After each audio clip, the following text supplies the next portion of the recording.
I stood in my apartment's tiny kitchen, my fingers tracing the chipped spout of my grandmother's teapot, its faded blue glaze cool against my skin. It was the one thing I'd always brought to family gatherings, a quiet promise that we'd sit together, talk mend, whatever was fraying.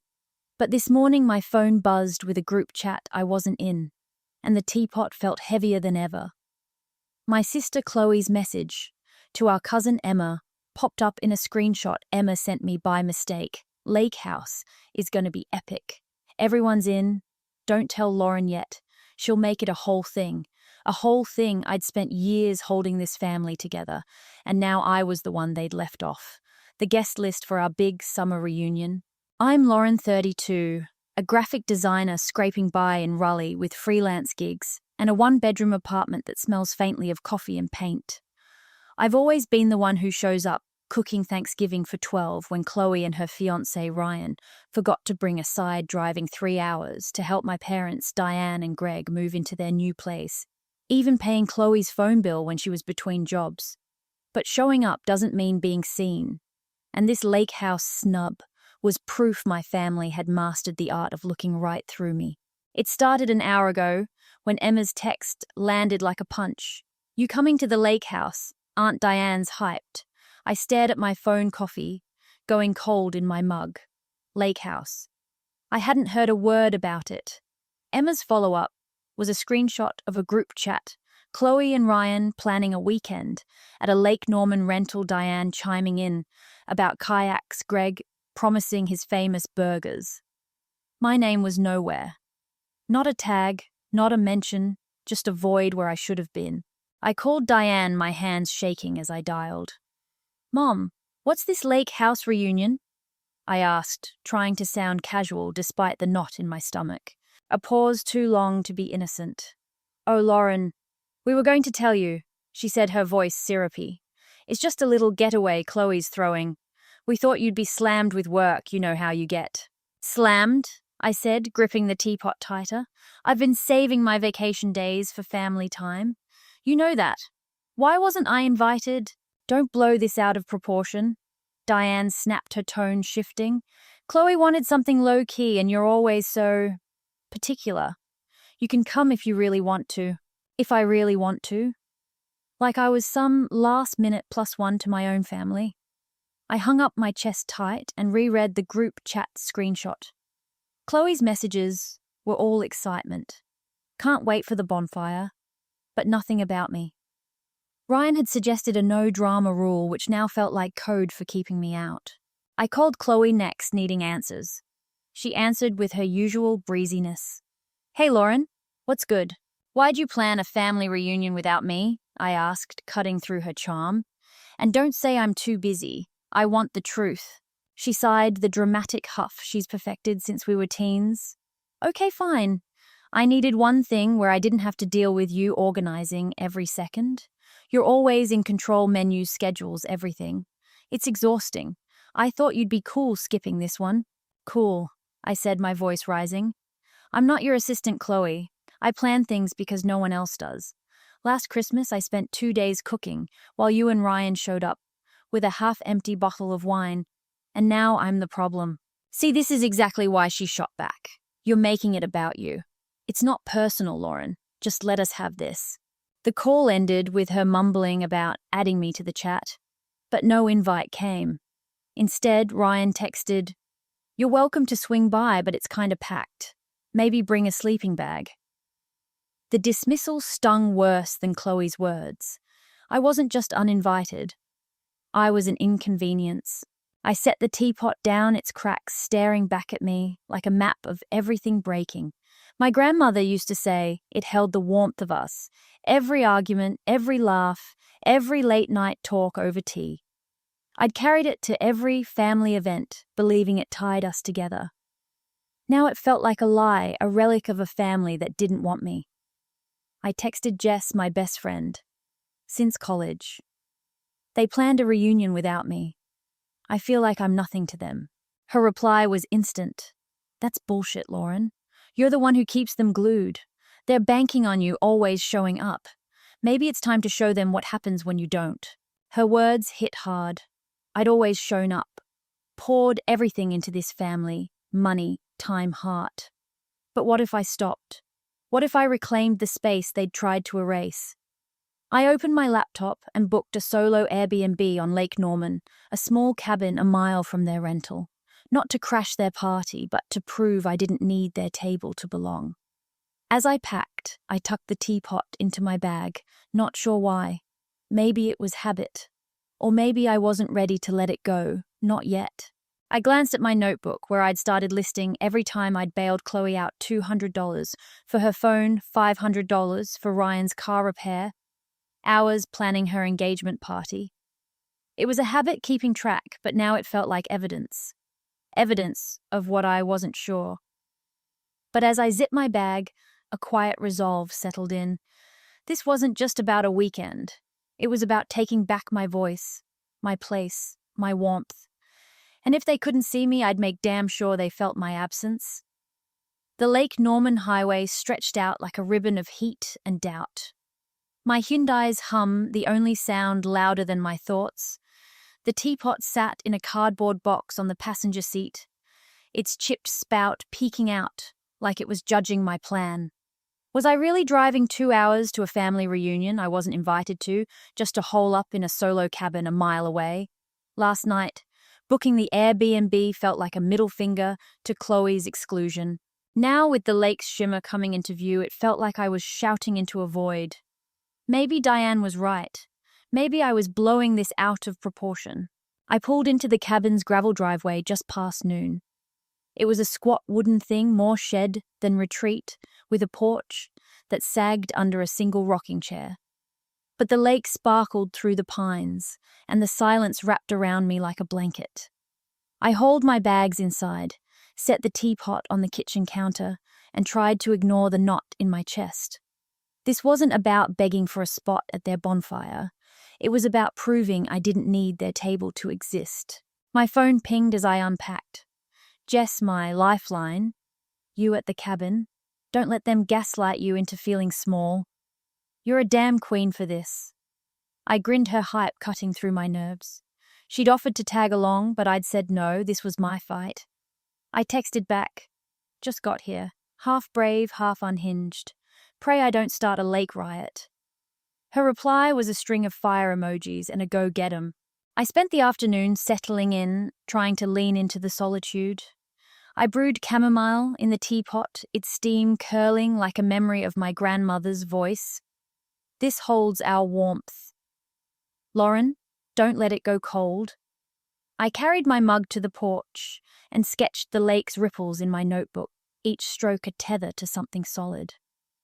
But the rental house loomed in my mind a mile down the shore. Were they already there? Unloading beers and kayaks, laughing like I'd never mattered. The thought stung, but I swallowed it. I was here for me. I was here. Around 4 p.m., I couldn't resist the pull. I grabbed my sneakers and walked the lake path, telling myself I just wanted to see the sunset. The trail twisted through pines, the air thick with sap and summer. When their rental came into view, a glassy 2-story, with a dock and a dozen cars, out front my stomach flipped. My parents' Subaru, Chloe's rusty Honda, even Aunt Susan's Toyota. Music drifted out, a guitar strumming over laughter. It was the family reunion I'd always loved, minus me. I was turning back when Emma's voice stopped me. Lauren, she was by the house, tying a trash bag, her eyes wide. What are you doing here? My confidence crumbled.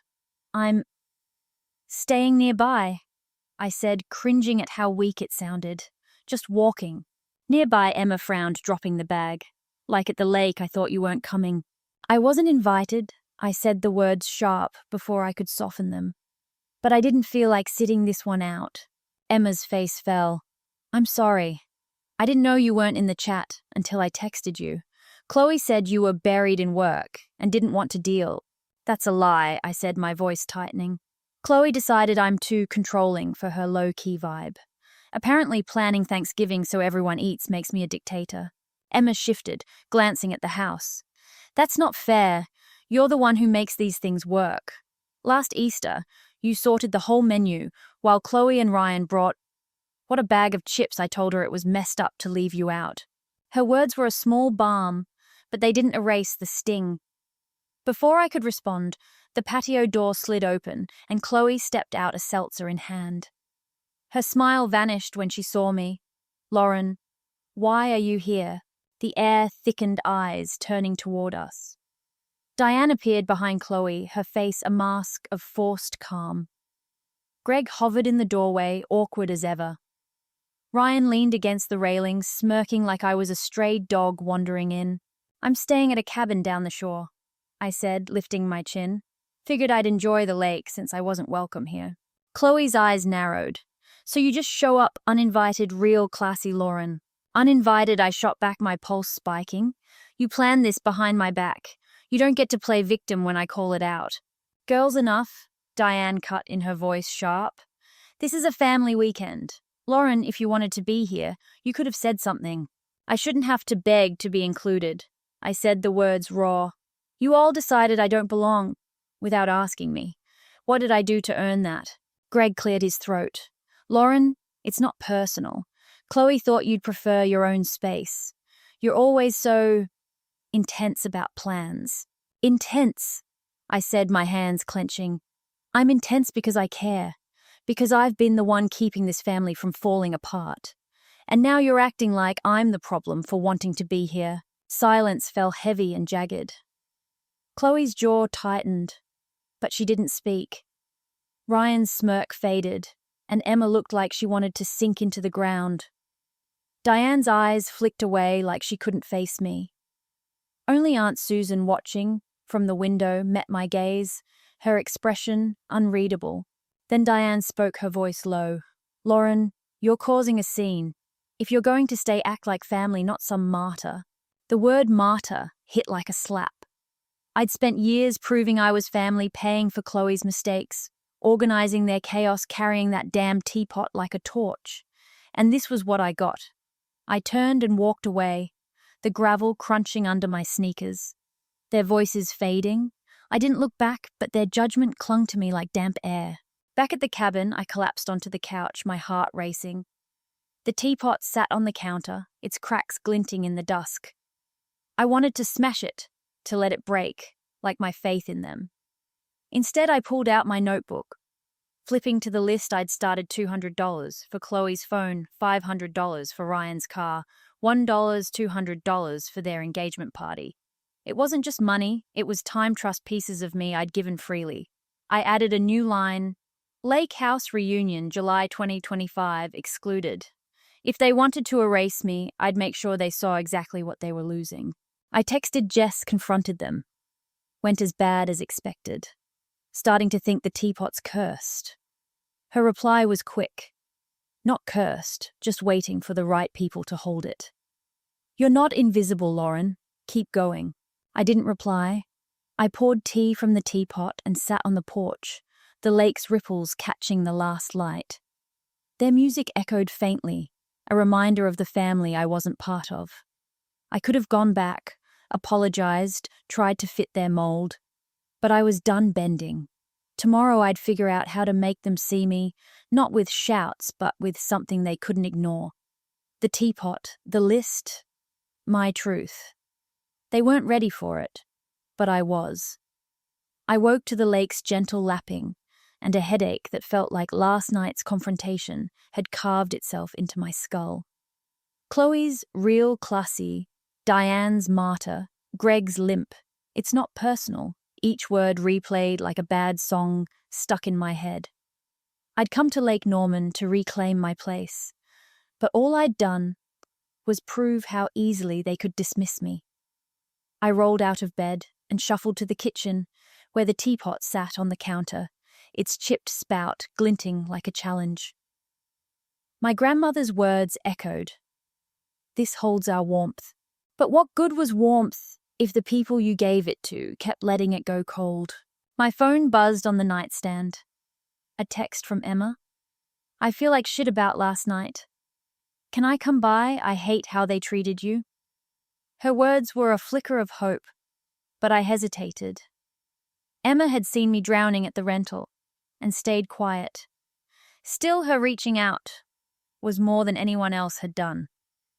I replied, "Sure. I'm at the cabin a mile down the shore. Whenever you're free." I brewed tea in the teapot, the ritual steadying my nerves, and flipped open my notebook. To the list I'd been keeping $200 for Chloe's phone, $500 for Ryan's car, $200 for their engagement party, lake house reunion, excluded. Each entry was a brick in the wall I was building, not to shut them out, but to remind myself what I'd given and what they'd taken. I added a new line, July 2025, called "A Martyr for Caring." If I was going to face them again, it wouldn't be with shouts. It would be with proof they couldn't ignore. Emma arrived around 10 a.m., her footsteps crunching on the gravel. She looked uneasy, clutching a coffee tumbler like a lifeline. "This place is nice," she said, stepping onto the porch. "Feels like you could hide out here forever." "Kind of the point," I said, offering a half smile. "Tea, the teapot's earning its keep." She nodded, sitting in the rocking chair. "Yeah, thanks.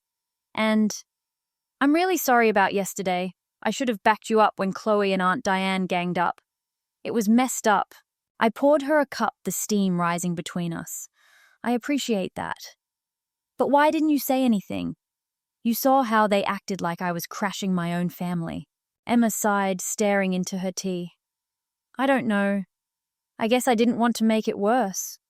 Chloe's been on this mission lately, acting like she's the glue holding everyone together. She kept saying you were too bossy for the reunion, that you'd stress everyone out. I didn't buy it, but I didn't push back either." "Bossy," I said, the word stinging. "I'm not bossy. I step up because no one else does.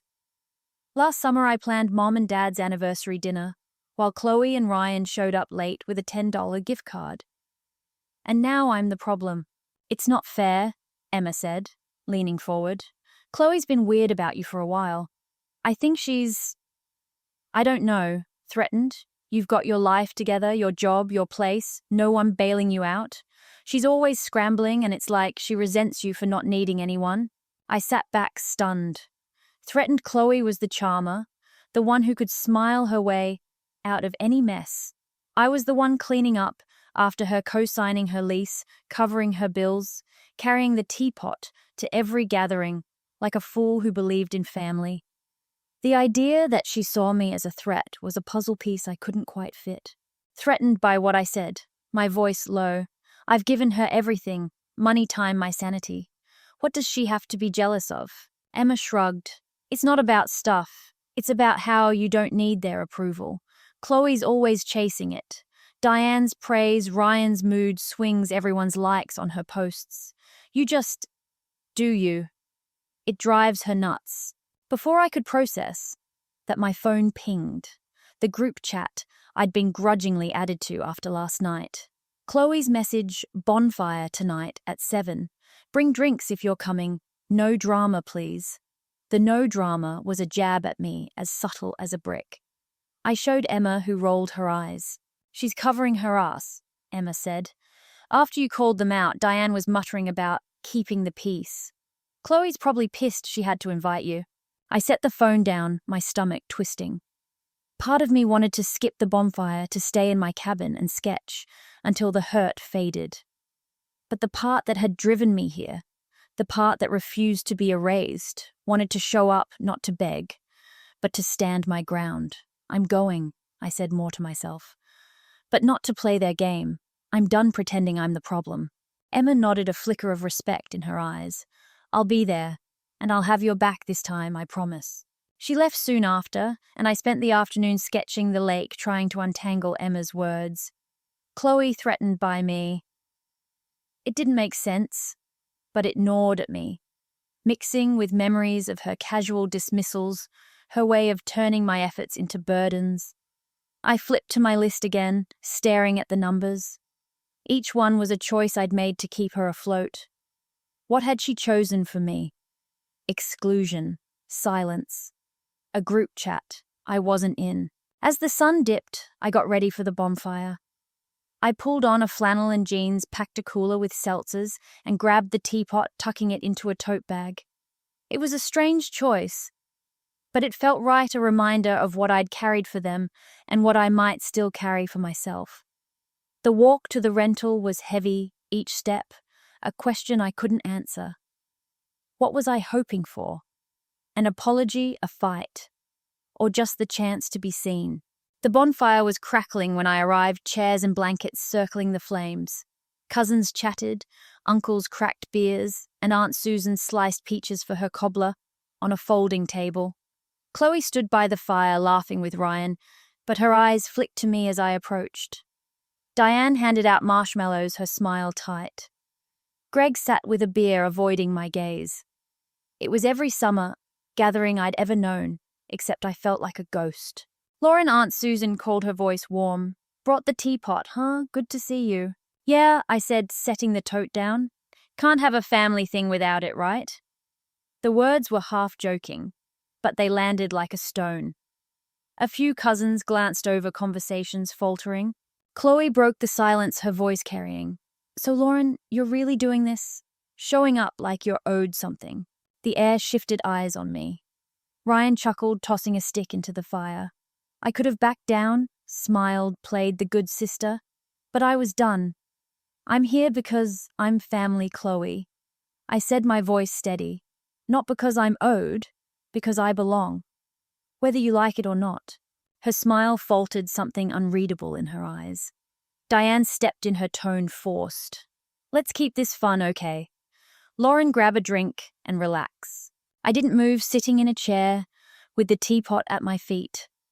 The fire popped and the group tried to resume, but the tension was a fog. Emma slid into the seat next to me, whispering, You good? Barely, I said quietly, but I'm not leaving. The night dragged on, the bonfire's glow casting long shadows. I tried to join in, laughing at a cousin's story, roasting a marshmallow, but it felt like wearing someone else's skin. Chloe and Ryan stayed across the fire, their laughter loud and fake. Diane watched me like I was a bomb. Greg sipped his beer, silent. Only Aunt Susan felt real, slipping me a slice of cobbler with a quiet, You're doing fine, kid. Around 9 p.m., Ryan, a little drunk, started bragging about how he and Chloe made this reunion happen despite all the headaches. The word headaches hit me like a spark. Headaches, I said loud enough to cut through the noise. You mean like leaving me out and acting like I don't exist? The group hushed, the fire's crackle deafening. Ryan blinked, caught off guard. Relax, Lauren. It wasn't a big deal. Not a big deal, I said, standing, my voice sharp but controlled.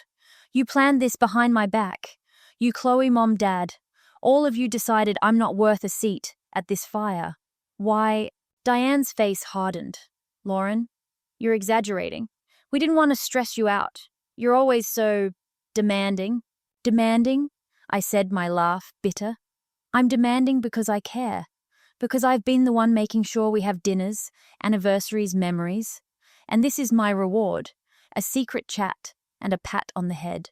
Greg spoke, his voice low.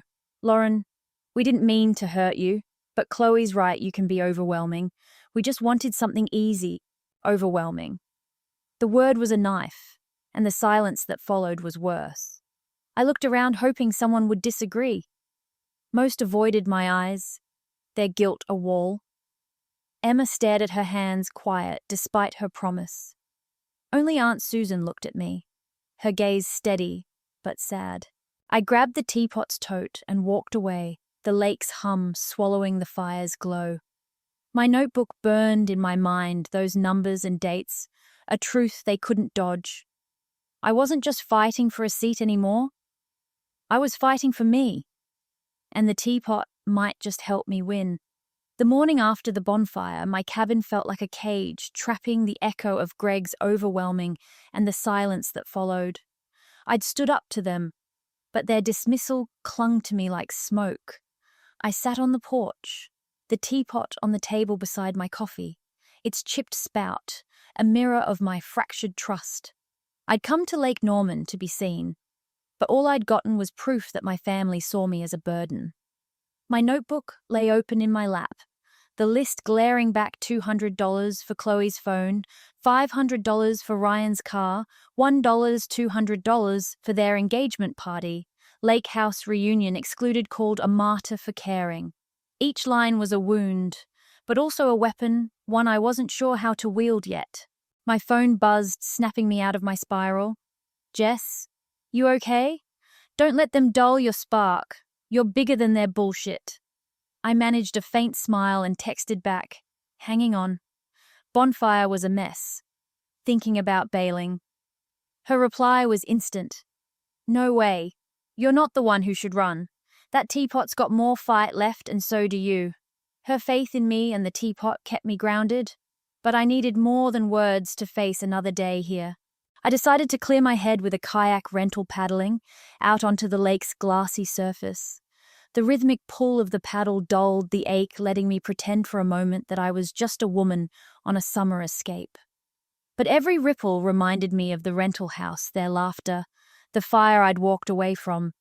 Emma's words about Chloe's resentment gnawed at me, threatened by me. It didn't add up. Not when I'd spent years propping her up. There had to be more to it, something I was missing. Back at the cabin by late afternoon, I was sketching the teapot's cracks when a car crunched into the driveway. I braced for Chloe or Diane, ready with another lecture about family peace. Instead, Aunt Susan stepped out, her silver hair catching the sun, a canvas bag in hand. Her face was soft but serious, like she carried a weight she didn't want. Got room for an old lady, she asked, climbing the porch steps. Brought you some cobbler. Figured you could use it after last night. I gestured to the chair, relieved. Always, thanks, Susan. You didn't have to. She set the bag down, pulling out a Tupperware of peach cobbler. I did. You got a raw deal at that bonfire. I should have spoken up when they piled on. You didn't deserve that. Her apology loosened something in me. I just don't get it. I said, my voice thick. I've been the one holding this family together. Dinners, birthdays, Chloe's messes. And now I'm overwhelming. What did I do wrong? Susan's eyes traced the lake, her voice steady. You didn't do anything wrong, Lauren. You're like your grandmother, strong, reliable, the one who keeps the fire going. But some people don't know what to do with that. They lean on you, then resent you for being steady when they're not. I glanced at the teapot, its cracks deeper in the fading light. Grandma would have been ashamed of this. She said this teapot held our warmth, our family. Right now, it's just holding my anger. She'd understand, Susan said. Family isn't just blood, it's who shows up. You've been showing up. They haven't.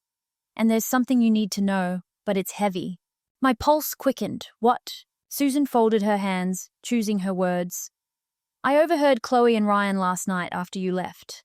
They're in deep financial trouble. Credit card debt, car loans, some shady online loans Ryan took for a business idea. They've been leaning on Diane and Greg for cash, and Chloe's been spinning a story that you don't need help, your job, your apartment, your independence. She's convinced them to focus on her and Ryan to keep you out of the loop, so they don't split their support. The words hit like a lightning strike, rearranging every moment of the past month. The secret group, chat, Diane's, you're so busy, Chloe's let us have this. It wasn't just resentment or oversight. It was a plan. Chloe had erased me from the reunion to secure her grip on our parents' money, painting me as the sister who didn't need them. And they'd bought it. Are you kidding? I said, my voice trembling. They've been giving her money while acting like I'm some extra, after everything I've done for her. Susan nodded, her face heavy. I heard Chloe say it clear as day. Lauren's fine, she doesn't need mom and dad like we do. She's scared, Lauren. If you're around being you, it's harder for her to justify their handouts. I stood pacing the porch, anger and betrayal crashing through me. The list in my notebook flashed in my mind, every dollar, every hour I'd poured into Chloe. $200 for her phone, $500 for Ryan's car, $1 $200 for their engagement, party I'd planned down to the napkins. And this was her thanks. Pushing me out to hoard our parents' help, with Diane and Greg too blind to question it. I can't believe this, I said, my hands shaking. And Mom and Dad just went along with it.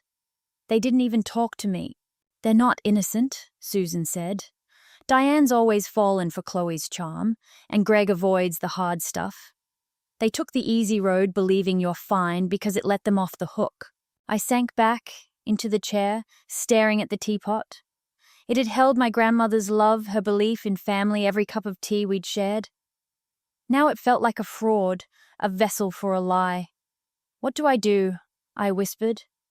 How do I face them knowing they chose her over me? Susan leaned forward, her voice firm. You decide what family means to you, Lauren. Not what it was, but what it is now. And you don't have to scream to be heard. You've got truth on your side, use it. Her words sank in as she left the cobbler untouched. I sat until the lake turned purple, the reunion's end looming tomorrow. I could confront them, lay out Chloe's betrayal and their complicity. But shouting wouldn't change them. It hadn't at the bonfire. Susan was right. My truth was enough. I opened my notebook, the list staring back. It wasn't just a record, it was my voice, my proof. I started drafting a letter not for them to read yet, but for me. If I'm too much, it's because I've been filling the space others left empty. The teapot watched its cracks, a map of what I'd lost and what I might still build. That night, I barely slept, my pen scratching until dawn. I wrote the letter, listed every sacrifice every time I'd carried them. I sketched the teapot beside it, its spout sharp in the moonlight. Tomorrow I'd go to the rental not to fight, but to leave something they couldn't ignore. A letter, a photo of the teapot, a line drawn in the sand. I'd walk away, not with anger, but with the quiet power of someone who knew her worth. The teapot wasn't broken yet. Maybe it was waiting for a new kind of warmth. The rental house was still as I pulled into the driveway, the lake glinting behind it like a promise I no longer believed in.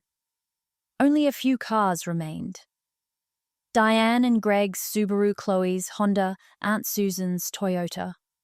The reunion was ending, but my truth wasn't.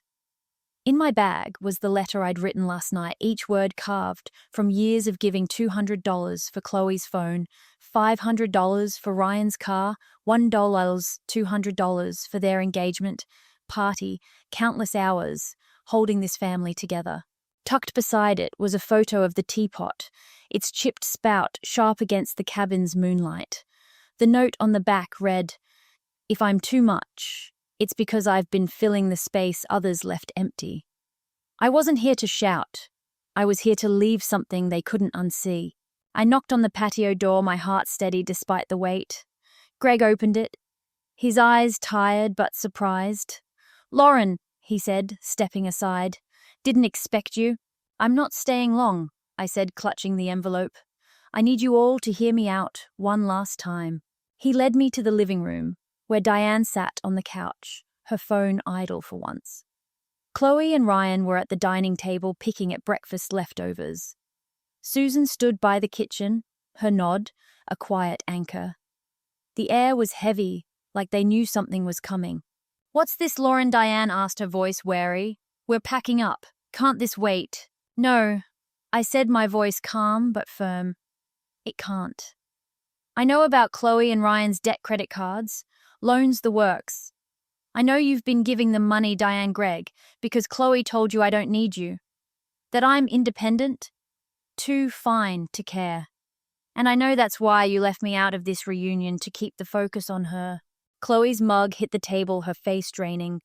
"Who told you that?" "It doesn't matter," I said, holding her gaze. "What matters is you chose to erase me to get what you wanted.